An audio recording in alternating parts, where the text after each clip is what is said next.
taking a trip back to 1992 with some of the highest gain guitar tones we can get. Let's check out the brand new Universal Audio Ante 1992 Guitar Amp.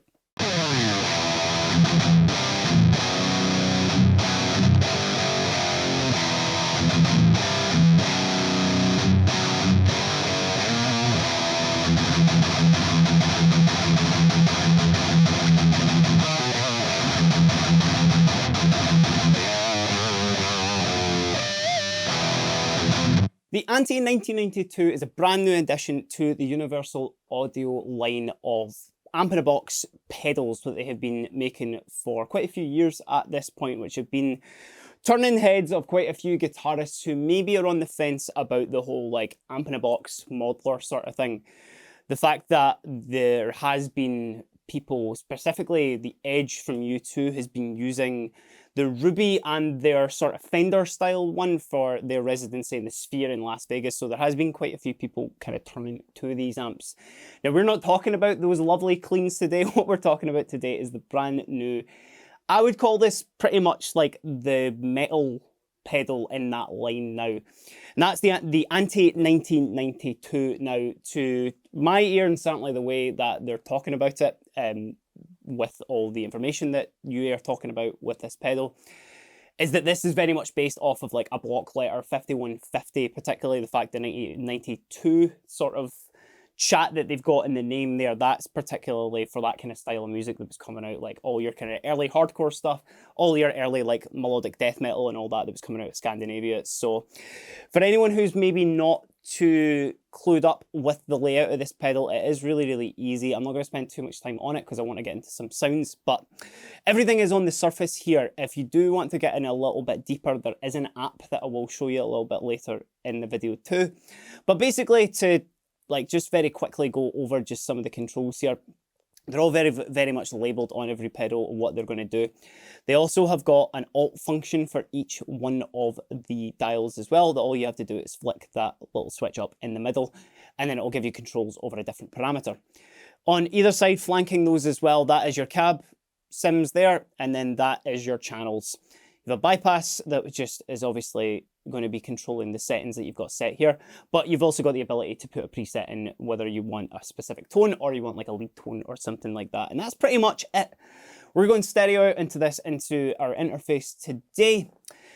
And I'm just going to dive in and get some tones out of it right now. So that sound that I was getting in the intro there, I was on the Crunch channel. I'll stick on that one just now because I think that's where a lot of the fun comes initially when you boot up this pedal, especially, you know, you're not booting this up to get some glassy R&B style cleans on it. So the very first option that I've got on the cab here, this is the kind of British style V30, which is based on a 4x12 Marshall with V30s in it.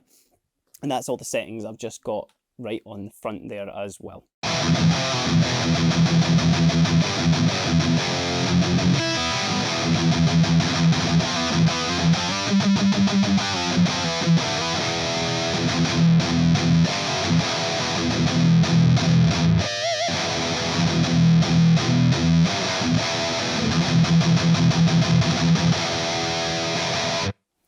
So immediately you're just getting absolutely punched in the face with that tone. It's very much that kind of big sounding 5150 sort of sound as well. But what I really love about the UA pedals is the fact that you can kind of set it to where you need to, depending on the kind of guitar that you're using. I actually chose to play the Les Paul today as opposed to something that's got higher gain pickups in it or higher output pickups in it, just because this pedal does all of that for you. So if you've got kind of like, you know, PAF sort of style ones, that it won't matter with this pedal because it's going to give you the proper sort of high gain that you need.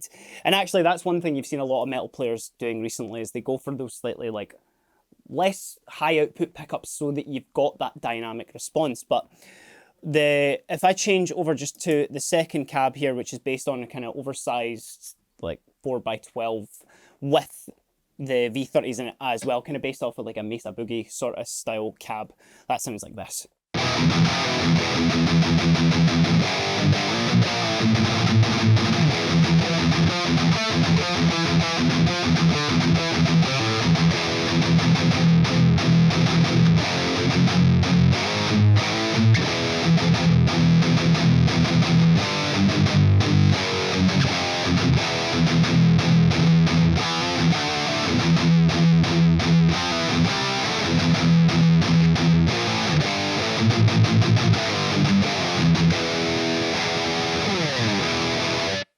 And even just comparing it back to the first V31 there as well.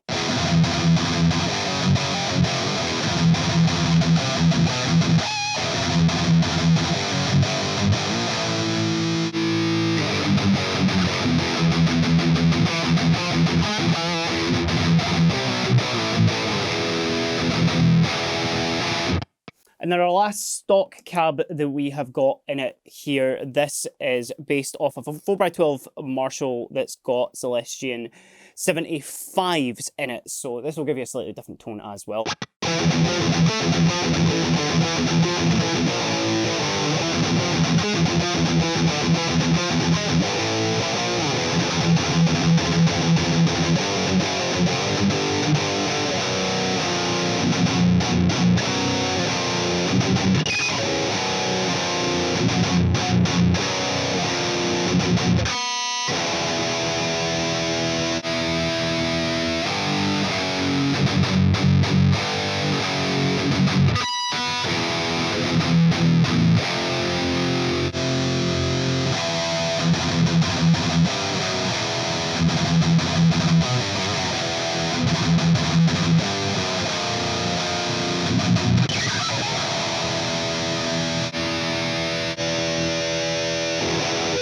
So even just by changing the cab on these pedals here, I think it's, you kind of like proving with this that that's doing a lot of the kind of heavy lifting, especially with the rise in modelers over the past few years. I think it really has changed people's perspective on, oh wow, yeah, the kind of speaker that I've got going, my amp going into, is really going to dramatically change the actual kind of sound that you're getting out of it. Now, if we were to start messing around with some of these settings as well, I'm not going to go into the alt one just yet. I'll just do things, obviously, just as they are. I'll go back to the kind of base V30 preset as well, even though I was really liking the sound of that 75 one there.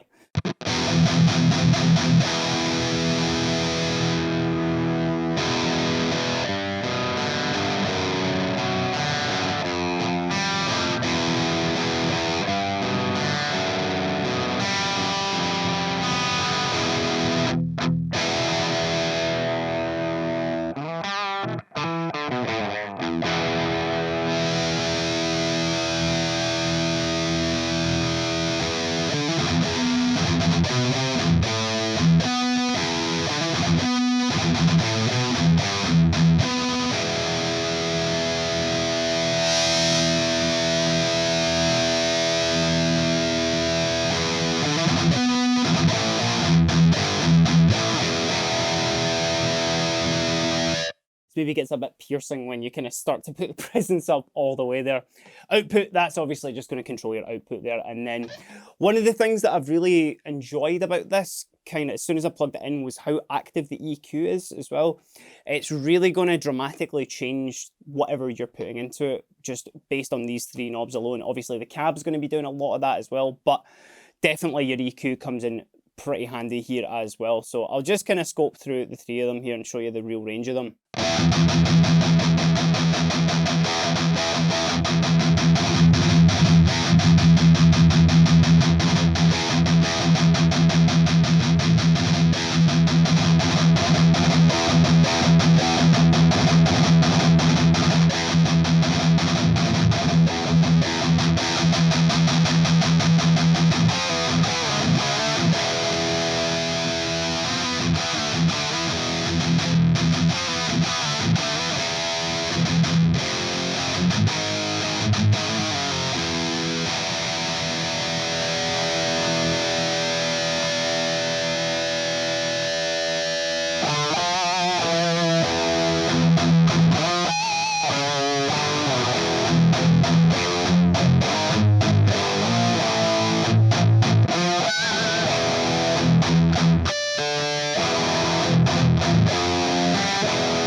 So yeah, one of those, I definitely went to kind of like me about 15 years ago sort of tone where I was just scooping all those mids. But that's what I really quite like about this pedal as well, is that I've gone to some before we started filming. And you know what? Actually, I'll do it because there's no point in me even talking about it without actually showing you. But I had the most like diabolical settings on this that I definitely like was inspired by me when I just had no idea about any sort of tone or anything like that. Not saying that I do now, but certainly the fact that it's just I thought that zero mids. I guess I've got Dimebag to thank for that, but there's something about this, you know, there's like, I definitely like wouldn't be playing in a band like with this sort of tone, but definitely it's got its own sort of charm, especially if you just want to just go absolute sort of caveman mode with it.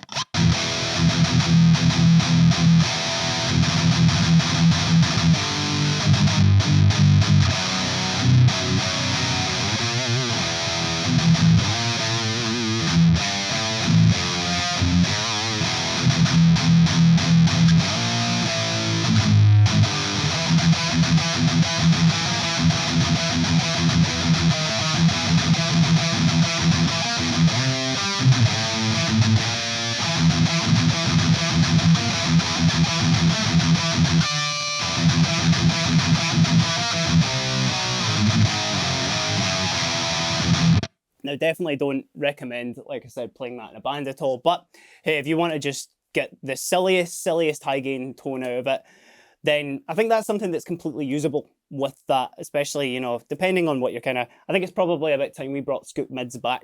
But if we're looking into just some of the other settings on here as well, let me just kind of get back to a bit more of a tasteful sort of setting. You may have seen me when I was just setting that up there. I was flicking this Alt switch up, and as I've mentioned previously, that's going to actually affect all of these other parameters here, which you've got resonance, gate, and then actually with this pedal as well, it has a built-in overdrive to it, particularly a sort of tube screamery sort of style, which is the absolute secret weapon when it comes to like higher gain amps, particularly with like a 5150. That sort of classic trick of, so we're on our Alt just now. I'm going to turn down all the settings on the overdrive here. So this is how the amp is sounding with absolutely zero overdrive on it.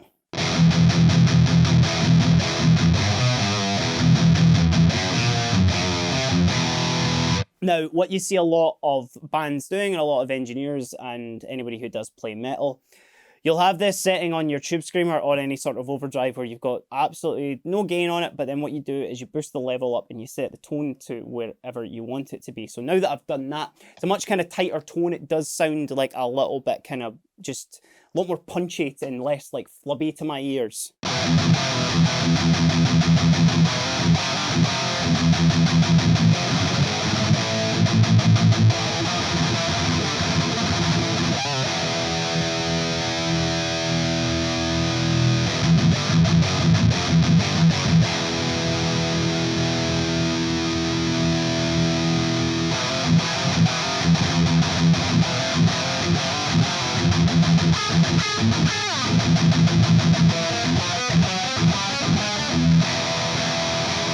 See how much that absolutely drastically changes your tone there as well. Now, if we are looking at the other settings here as well, I'll just give you a kind of just a sound of what the resonance is doing here.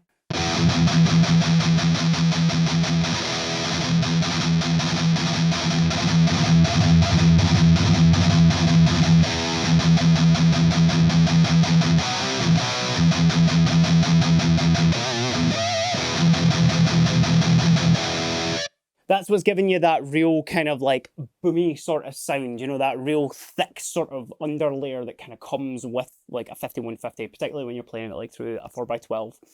And of course, this pedal does come with a gate built into it as well. Now, this can get pretty drastic. You may have heard it a couple of times, it kind of choking out as I've been playing right now. But I'll put it all the way to the bottom here.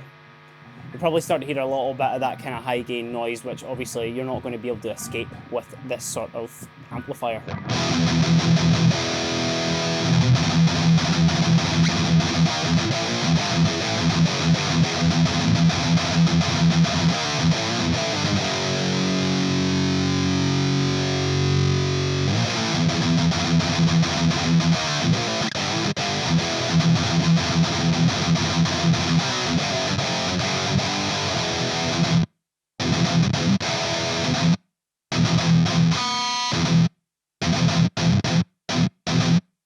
That can get pretty, that's not even at the top level because it can get pretty bonkers, to be fair.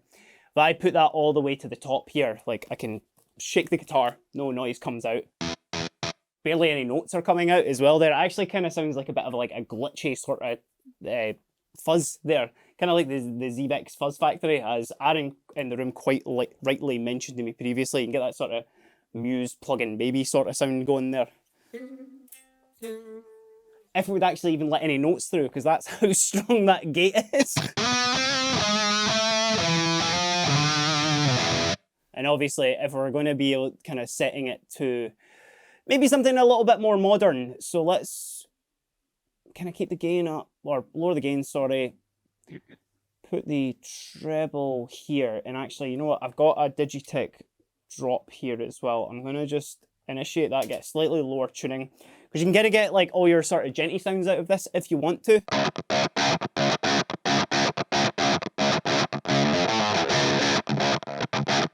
And it's even kind of choking out there as well, and obviously just kind of balancing them out.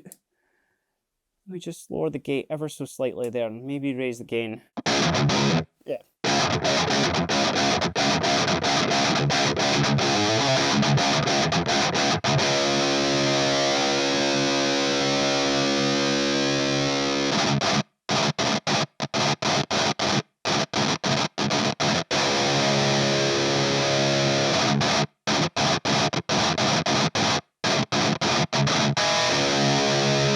Now, obviously, use that to whatever setting you need to, as well, as it can get pretty sort of snappy there, obviously, towards the end.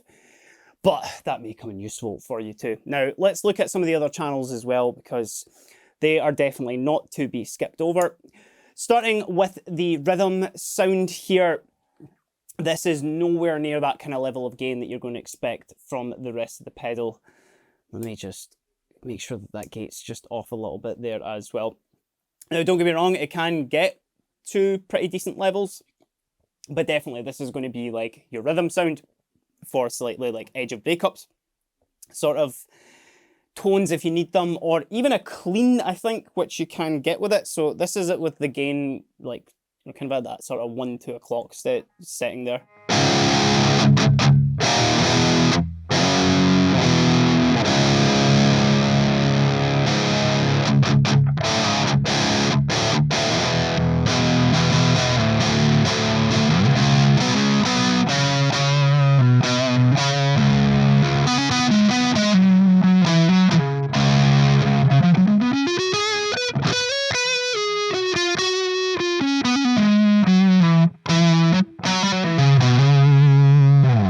Yeah, you can get like a sort of bluesy sound out of that if you need to, but then if we're to put it all the way down to the bottom there, forgetting I've got my drop pedal on there as well, so I'll put that back just to normal.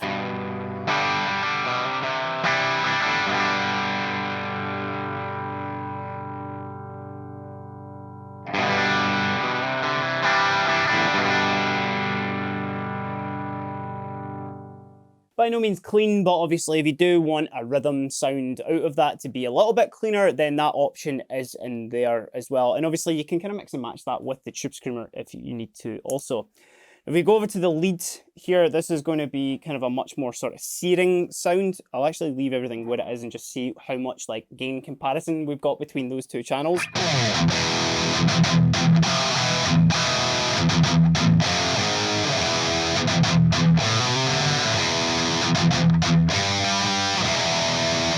So already with that, you know, just at a quarter there, a kind of 9 o'clock spot with the knob there, you're already getting probably about 3 times the gain as we add off of that rhythm. Now, if you even want to ramp that up a little bit, maybe kind of boost a little bit more of the mids here as well, just because we're maybe kind of moving into like a lead sound. And you can already kind of hear that gate sort of freaking out a little bit as well, just because there's so much gain going on.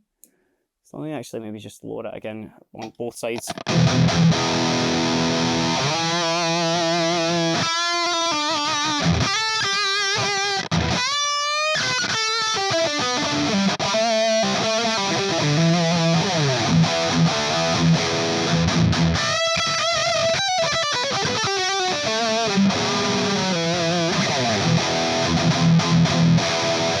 So that that might actually come in handy for anybody for actually the rhythm tone as well, but it's definitely, it's a lot more gain going on there as well. And I'll very even quickly just listen to it with the other cabs going there.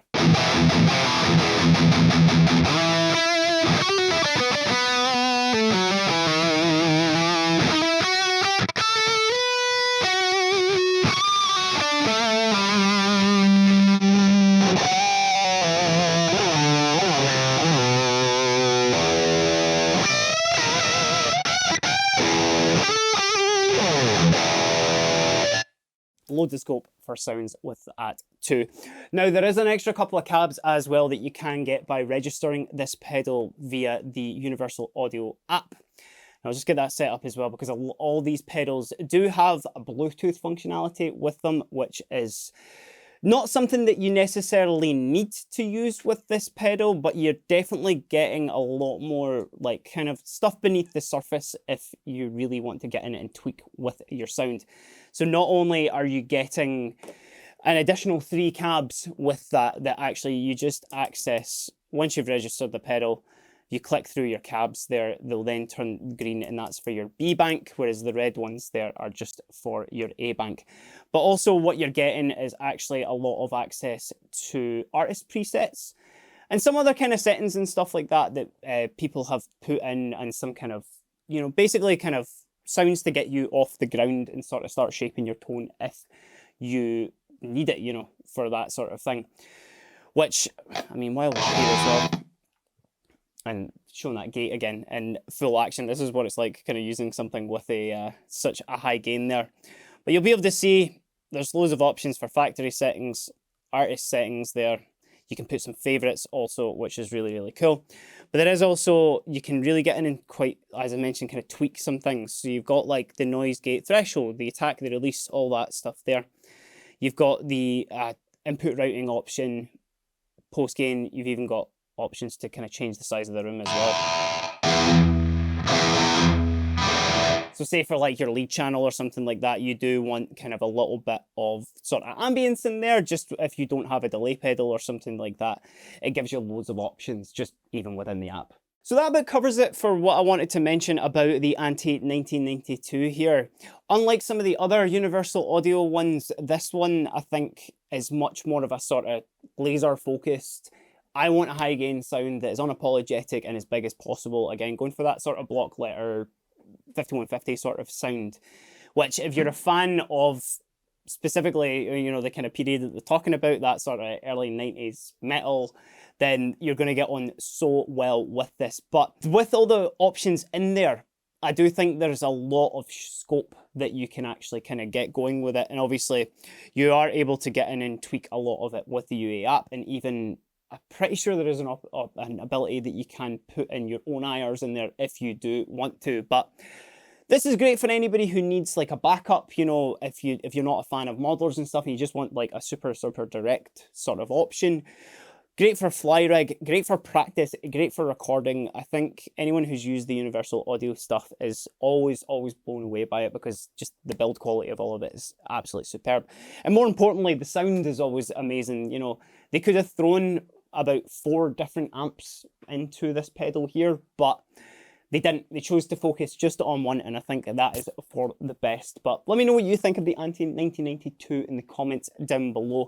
Can you see yourself using this? Are you a big metalhead yourself, and this is going to replace your big 120 watt amplifier? Let me know. But until next time, I've been Kieran, and this has been a look at the Universal Audio ANTI 1992 guitar amp. Have a great day.